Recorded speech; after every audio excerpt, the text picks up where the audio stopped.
और हर बार जितना साधारण नहीं होगा। बचपन से कभी आपने मुझे साधारण बनाना चाहा ही नहीं बाबा। हर बार यही सिखाया कि भीम बेटा नायक की तरह सोचो, और नायक को तो हर बार ना हारने के लिए बहुत सारी चीजें झोंकनी पड़ती है।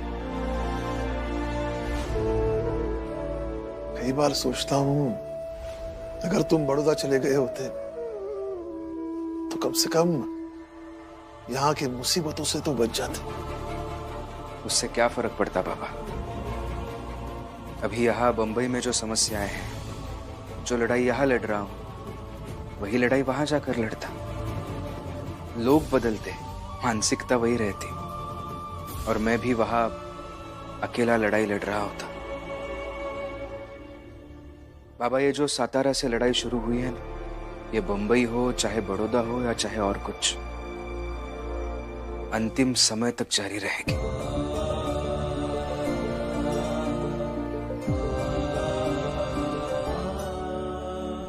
अच्छा बाबा, मैं इसलिए आया था कि आपकी थोड़ी मदद चाहिए थी। हाँ, कहो। जिन बच्चों की कॉपियां कल मेरी वजह से फट गई, जिनके माँ बाप अभी आए थे, मैं चाहता हूं कि उन बच्चों को मैं नई कॉपियां खरीद कर दे दूं। हाँ। लेकिन इतनी सारी कॉपियां खरीदने के पैसे अभी मेरे पास नहीं है। अगर आपके पास थोड़े पैसे हो तो, नहीं, उधार समझ कर दे दीजिए, मैं आपको लौटाऊंगा। हाँ मेरे, मगर पैसे होंगे तो देंगे ना उधार।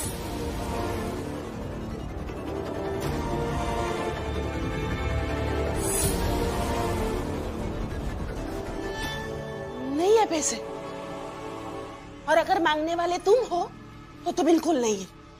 जीजा भाई, आज तक कभी भीम ने पैसे नहीं मांगे, और आज मांग रहा है तो उसे मुझे दे देने दो। नहीं, इस आदमी को मदद नहीं, बिल्कुल नहीं। तुम जाओ। जीजा भाई, हर बार बहस नहीं। ठीक है, बहस नहीं।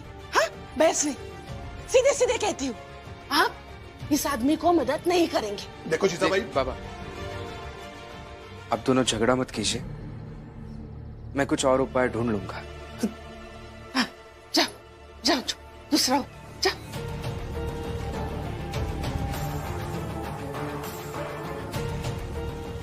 जा क्यों रहा है? रमा,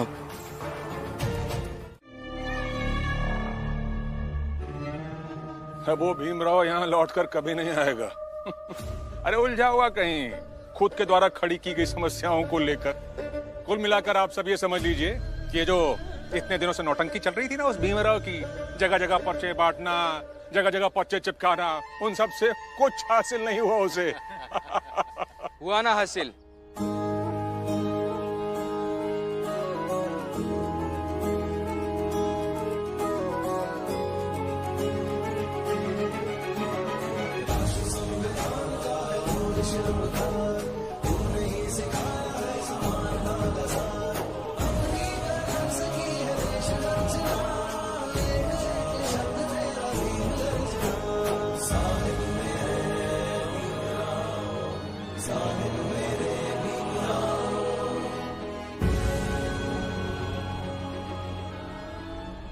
बहुत कुछ हासिल हुआ है मेघनाथ जी, और पहली बात तो ये कि मैंने अभी तक हार नहीं मानी है, और दूसरी बात ये कि आप लोग जो रोज वहां बैठकर अखबार पढ़ते हैं, आज यहाँ खड़े हैं, ये देख रहे हैं और सोच रहे हैं कि अभी तक यहाँ कुछ हुआ कैसे नहीं।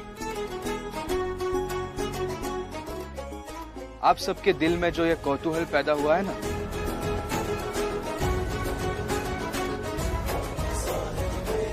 ये हासिल हुआ है।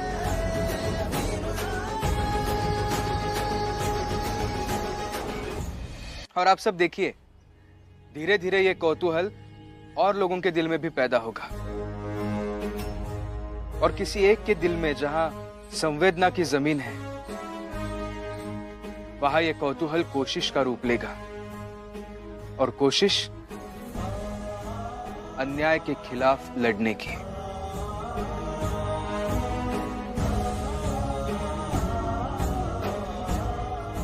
और मेघनाथ जी, जो लोग अन्याय के खिलाफ होते हैं वो बस देखते हैं। ऐसे देखने वाले में किसी एक के भी दिल को अगर मैं परिवर्तित कर पाया और उसके मन में कौतूहल पैदा कर पाया ना, तो बस हो गया मेरा काम।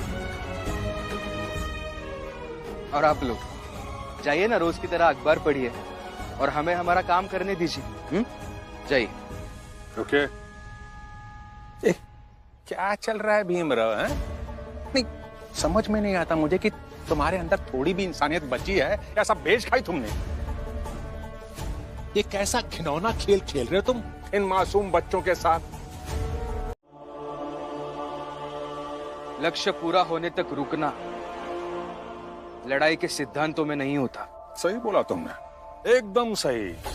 तुम्हारे इन्हीं सिद्धांतों को लेकर वो पुरुषोत्तम चौल में अपने समर्थकों के साथ तुम्हारे विरुद्ध लड़ाई लड़ रहा है और तुम यहाँ हमारे विरुद्ध लड़ाई लड़ रहे हो। लड़ो, जी भर कर लड़ाई लड़ो। पर एक बात बताओ भीमराव, ये दीपक जो तुम्हें अपना नायक मानता है, अपना आदर्श मानता है, गुरु हो ना तुम इसके? हा? इसके पिता पुरुषोत्तम को भूखा प्यासा देखकर तुम्हें अच्छा लगता है? खुशी मिलती है क्या? हा?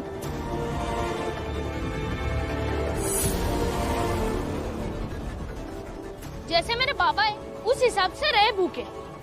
मेरी इस बात पर एक बार सोचना जरूर भीमराव। अरे उस पुरुषोत्तम को भूखा प्यासा देखकर तुम्हारा ईमान नहीं डोलता कभी? है? तुम्हारी आत्मा तुम्हें अंदर से कचोटती नहीं है कभी?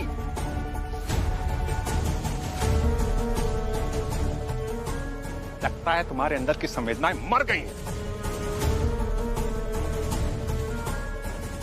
पता नहीं किस मिट्टी के बने हो। चलो रे।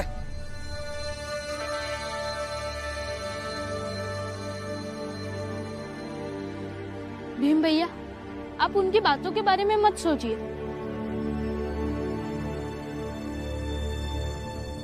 दीपक, ये अपने पास रखो और जैसे हमने ये लिखा है ना, कल की तरह वैसे ही इस पर लिखकर रख देना।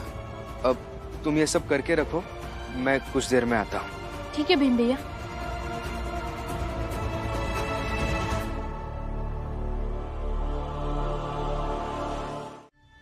तुम कुछ भी बोलते हो तो पूरी सेना लग जाती है उसे सच बताने में, उसके महिमा का बखान करने में, और फिर सामने वाले कमजोर पड़ जाते हैं। ठीक है शोभा काकी, आप अभी कुछ मत बोलिए और कोई कुछ मत बोलिए। अब सिर्फ मैं और पुरुषोत्तम काका बात करेंगे। बताइए पुरुषोत्तम काका, कैसे समझना चाहेंगे आप? क्योंकि मैं तो आपकी बात मानने वाला नहीं हूं कि आप दीपक की शादी करा सकते हैं, लेकिन मैं मेरी बात आपको समझाने की पूरी कोशिश कर सकता हूं। बताइए कैसे समझेंगे? हाँ तो समझा दो, बहुत पढ़े लिखे हो ना, समझाओ कि हम जैसे लोग समझ सके। हाँ, आखिर हम भी तो समझे कि पढ़ाई लिखाई का क्या फायदा होता है। पढ़े लिखे लोग कैसे समझाते हैं, समझाओ। हितेश काका, आप समझते क्यों नहीं हैं? अभी अभी तय हुआ ना कि सिर्फ ये दोनों बात करेंगे, तो करने दीजिए ना इन्हें बात। हाँ, एक एक बात होगी।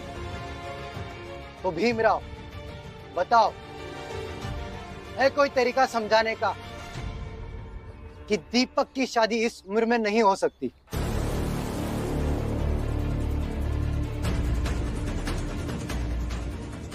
बताओ, मेरी बात मानो या हमसे लड़ाई करते रहो।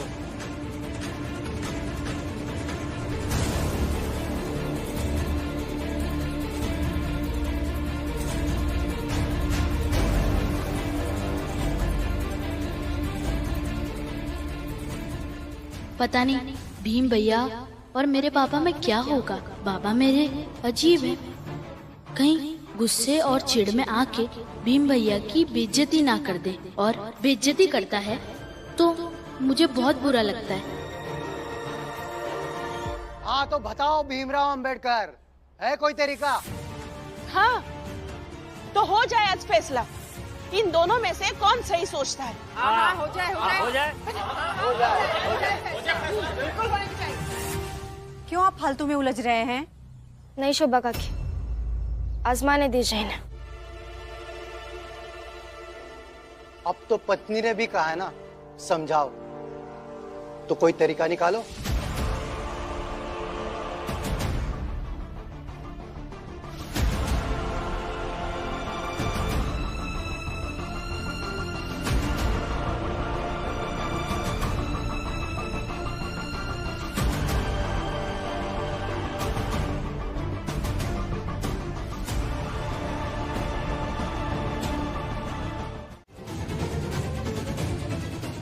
कितने गिरे हुए इंसान हो ना, अपने बेटे के दहेज के पैसे पहले ही आधा ले चुके हो।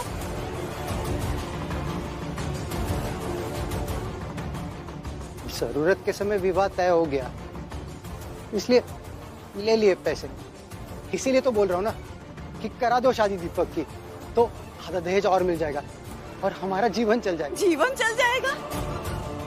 अरे मुझे लगता था ये बाप का दिल शायद अपने बेटे का ब्याह करना चाह रहा,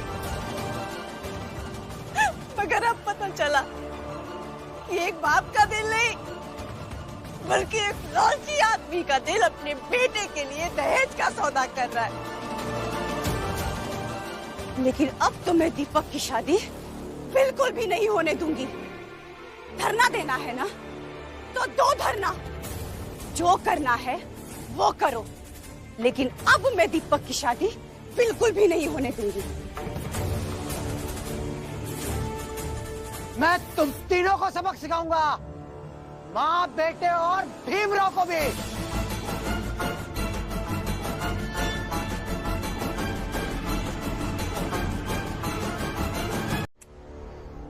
आप समझ नहीं रहे हैं, पत्रकारिता में एक शब्द है, चिंगारी।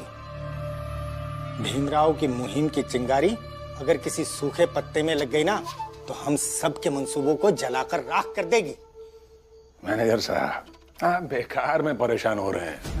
भीमराव की ये चिंगारी भी ना कल तक बुझने वाली है।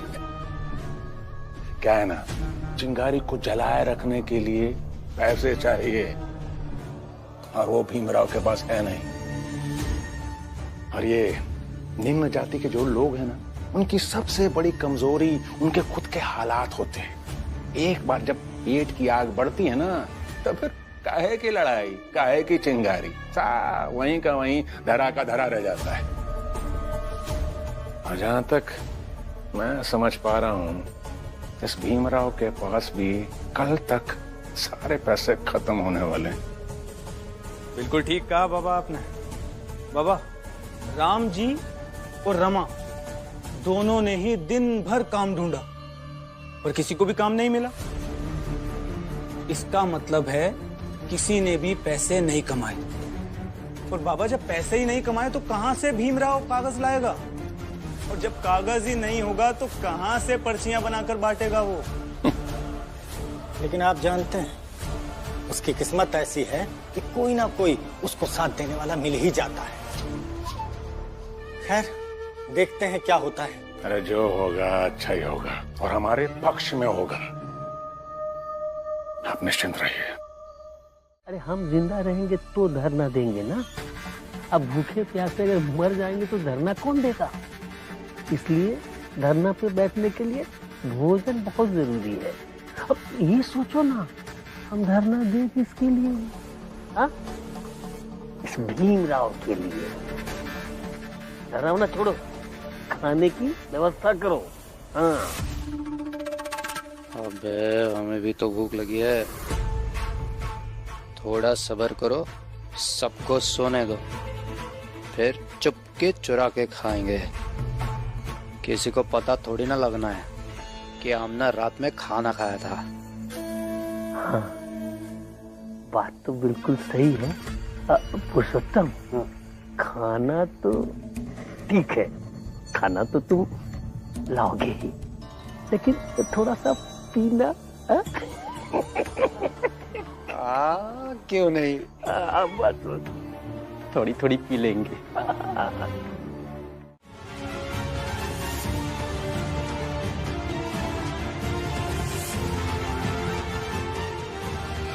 और साथ में बड़ों की बात छोटों के मानने से चलती है। विरोध का झंडा हाथ में लेके लड़ाइयां लड़ी जात हैं, रिश्ते नहीं चलत हैं। अरे भाड़ में गया रिश्ता, मैं नहीं मानता हूँ इन्हें अपने बाप। बहुत दिनों पहले मेरी आई के साथ जबरदस्ती की थी, आज मेरे साथ कर रहे हैं।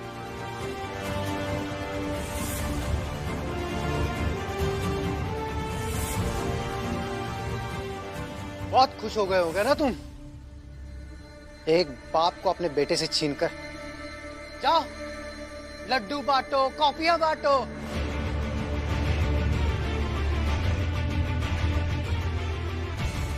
आई, मैं तो परेशान हो गया हूँ इस आदमी की नौटंकी से। मैं जा रहा हूँ, अब मुझे मत बुलाइएगा। रुको दीपक, देखो तुम चाहे इन्हें अपने बाबा मानो या ना मानो, मगर तुम्हारे बाबा तो यही है। और ये सब लोग चाहे जैसे हैं, मगर अभी सही कह रहे हैं। रिश्तों की लड़ाई में समझदारी दिखानी चाहिए, तेवर और गुस्सा नहीं।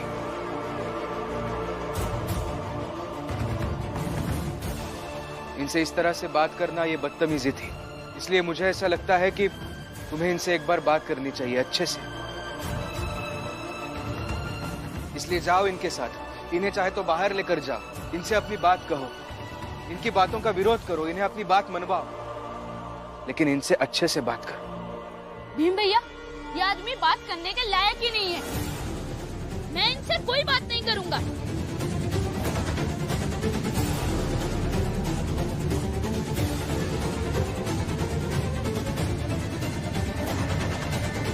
बाबा, क्या नाटक चाहते हैं आप जिंदगी में? नाटक नहीं बेटा, तुम्हारा घर बसाना चाहता हूँ। देखिए बाबा, जब जीवन में सब कुछ अच्छा चल रहा हो, उसके बीच में कुछ भी करना वो नाटक है। और घर बसा है ना मेरा, आप हैं, मैं हूँ, आई है, अब क्या घर बसाना? हम तीनों के बीच एक और आ जाएगा, तुम्हारी पत्नी। तो वो मेरी, तुम्हारी, तुम्हारे माँ की सेवा करेगी और सुबह से लेकर शाम तक हम सबकी जरूरतों का ख्याल रखेगी, चाय से लेकर नाश्ते तक और घर की सफाई से लेकर तुम्हारे पैर दबाने तक। सोचो कितना अच्छा जीवन होगा। मतलब बाबा, आप एक नौकरानी लाना चाहते हैं? नौकरानी नहीं बेटा, पत्नी बोल रहा हूँ। बाबा, भीम भैया कहते हैं कि पत्नी साथी होती है, कई बार माँ होती है, कई बार बहन होती है, कई बार गुरु भी होती है। और सेवा कराने से कोई पति नहीं बन जाता, बल्कि एक दूसरे के समर्पण से पति पत्नी बनते हैं। और समर्पण करने के लिए सक्षम होना जरूरी है, इसलिए तो पढ़ लिख रहा हूँ। झूठ बोलता है भीमराव। सच बोलते हैं। आपके हिसाब से पत्नी की परिभाषा वो है जैसे मेरी आई पत्नी बनी। पूरे जीवन बस उन्हें रोते हुए देखा, दुखी देखा। मैं जब भी शादी करूंगा ना, तो मेरी पत्नी को आई की तरह जीवन नहीं दूंगा, बल्कि रमत ताई की तरह जीवन दूंगा। भीम भीम भीम, अब मैं हूँ या भीमराव है? आप है मेरे बाबा, मगर भीम भैया ने मुझे जीना सिखाया, सोचना सिखाया और फैसले करना सिखाया। और अभी भी उन्होंने ही समझाया कि अपने बाबा को समझाओ। बाबा, मैं बड़े प्यार से कह रहा हूँ, बात मान जाइए मेरी। आखिरी बार पूछ रहा हूँ, मेरी बात मानेगा या नहीं? नहीं मानेगा तो तुम्हारा बाप भी।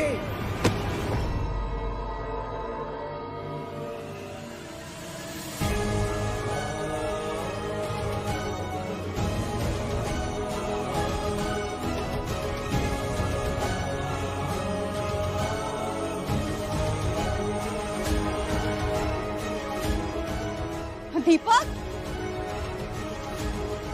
पुरुषोत्तम काका, बाप होने का मतलब ये नहीं होता कि अपने बेटे को मारते रहें। जैसे बेटा या बेटी पर दबाव होता है अच्छी संतान बनने का, वैसे ही माँ बाप पर दबाव होना चाहिए अच्छे माँ बाप बनने का।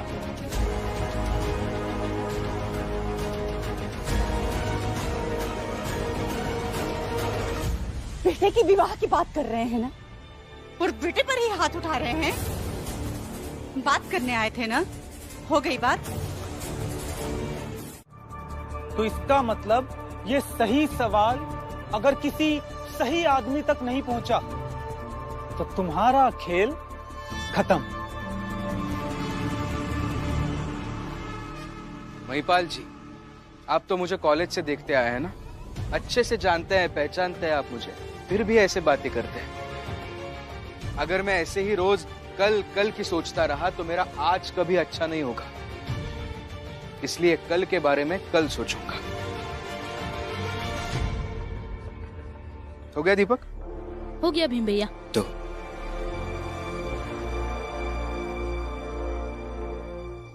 कर लो भीमराव, हारने से पहले अपनी ये आखिरी कोशिशें भी कर लो। सही है, चलो चलते हैं।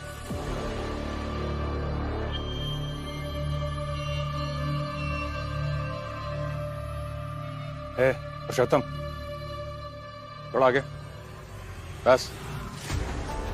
कैसा बाप है रे तू? हैं? तेरा बेटा तेरे सामने इतनी जबान चला रहा है और तू खड़े खड़े मुंह देख रहा है उसका। इस भीमराव ने तेरे बेटे को अपना चमचा बना दिया है। जो भीमराव कहता है वही दीपक करता है।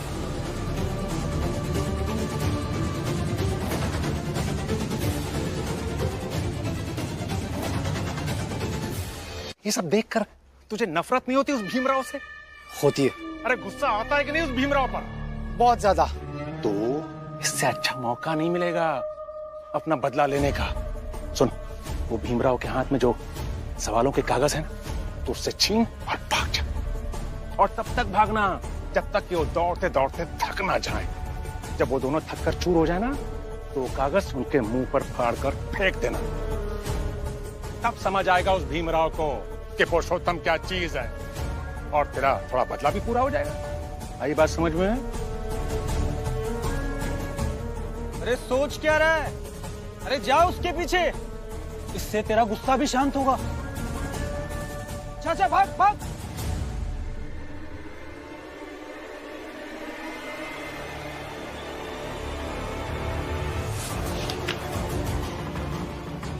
सही।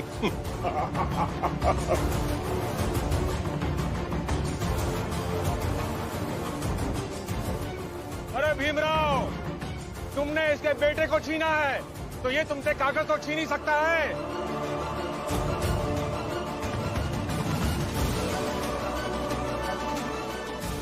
मेघनाथ जी कुछ भी कहिए, दिमाग बहुत सही लगा। तुम और तुम पहले ये बताओ, आखिर तुम दोनों को ये कागज क्यों उठाने दिए जाए? ए बुड्ढे, कौन हो तुम जो ऐसे सवाल पूछ रहे हो? हमारे बाबा के खिलाफ एक भी शब्द नहीं बोलोगे। नहीं बोलोगे? मैं कौन हूं बाद में बता दूंगा, लेकिन सवाल पहले मेरा है। आखिर तुम दोनों को ये कागज क्यों उठाने दिया जाए? झगड़ा मेरे और इस भीमराव के बीच में था, तो इसे सुलझाने का मौका भी हम दोनों को मिलना चाहिए। जिसकी जितनी ताकत उसके उतने कागज। और तुम्हें? बाबा, ताकत के हिसाब से कोई कैसे कुछ चुन सकता है? अगर ताकत के हिसाब से चुनने लगेंगे तो कमजोर व्यक्ति कभी कुछ चुन ही नहीं पाएगा। ना वर्तमान, ना अधिकार, ना प्रेम, ना भविष्य, कुछ भी नहीं। इन कागजों पर मेरी तकलीफ लिखी है मैंने, मेरा सवाल लिखा है। ये मेरे भविष्य से जुड़े हुए हैं। मेरा भविष्य बिखरा हुआ है और इन्हें ईर्ष्या है मुझसे, इसलिए ऐसा कर रहे हैं। कागज फाड़ने की कोशिश भी करेंगे। बाबा, हर व्यक्ति को भविष्य चुनने का अधिकार होना चाहिए, ना कि ईर्ष्या। बाबा, ये ऐसी ही बड़ी बड़ी बातें करके हम सबको छोटा साबित करने में लगा हुआ होता है। हम छोटी जाति के लोग हैं। इसने पढ़ लिख लिया तो इसे लगता है कि इसे बड़ी जगह नौकरी मिलनी चाहिए। पर कैसे? क्यों देंगे बड़ी जाति वाले काम? क्यों नहीं देंगे बड़ी जात वाले काम? मैं कौन सी जात से हूं इसका क्या लेना देना है? योग्यता के आधार पर नौकरी मिलती है, और मुझे भी अखबार के ऑफिस में योग्यता के आधार पर नौकरी मिली थी। मैं अच्छे से काम भी कर रहा था, लेकिन जात के नाम पर उन लोगों ने नफरत की और फिर मेरे खिलाफ अफवाहें फैलाई और अफवाहों के आधार पर उस ऑफिस से मुझे निकाल दिया गया है। अब मैं यही चाहता हूं कि ये मेरा सवाल पूरे बंबई शहर में घूम घूम कर लोगों तक पहुंचा। इस पूरे शहर में कोई एक व्यक्ति तो ऐसा होगा ही ना जो इस अन्याय में मेरे साथ खड़े हो जाए।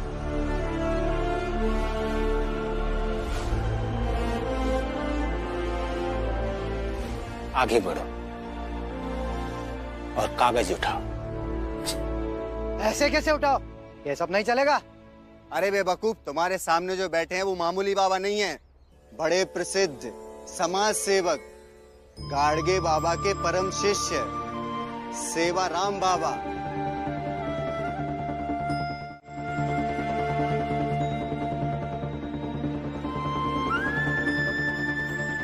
कौन गाड़गे बाबा और उनके शिष्य जो इतना उनकी महिमा का बखान किए जा रहे हैं? वो गाड़गे बाबा जिनका जन्म 23 फरवरी 1876 को अमरावती जिले के सेंड गांव में हुआ। पिता की मृत्यु के बाद मामा के पास रहे, फिर वहां से अचानक अज्ञातवास में चले गए। फिर पता नहीं कैसे ये बात दिमाग में आई कि वो भिक्षा मांगने लगे। मैंने गाड़गे बाबा के बारे में बहुत कुछ सुना है। मेरे बाबा हमेशा उनके बारे में बताते हैं और आप उनके शिष्य हैं, अनुयायी हैं, तो आप भी हमारे लिए पूज्य हैं। आशीर्वाद दीजिए। खुश रहो। भीम, आगे बढ़ो और ये बिखरे हुए कागज उठाओ और एक कागज मुझे देते जाओ। अपने सवालों का कुछ हिस्सा मेरे पास रहने दो। जाओ, बाकी के सवाल बांट दो। जी।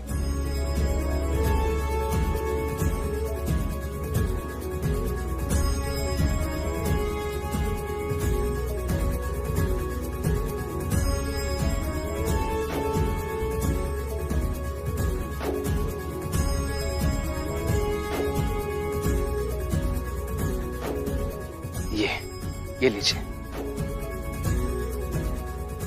चलता हूं, प्रणाम। चलो। प्रणाम बाबा। खुश रहो।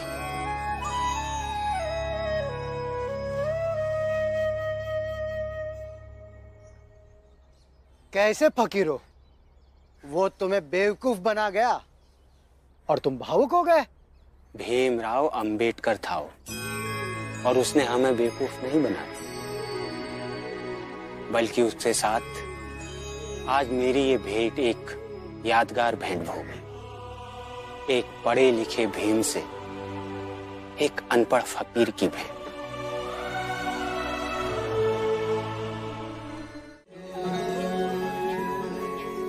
बाबा,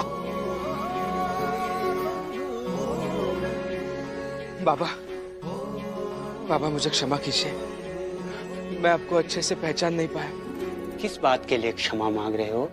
घर जाकर उन्होंने बाबा को आपके बारे में बताया और अंत में कहा कि कोई बात नहीं, जब गाड़गे बाबा के शिष्य मिल गए तो किसी और को ढूंढने की क्या जरूरत है? तुम ऑफिस जाओ, वो वही होंगे। हाँ,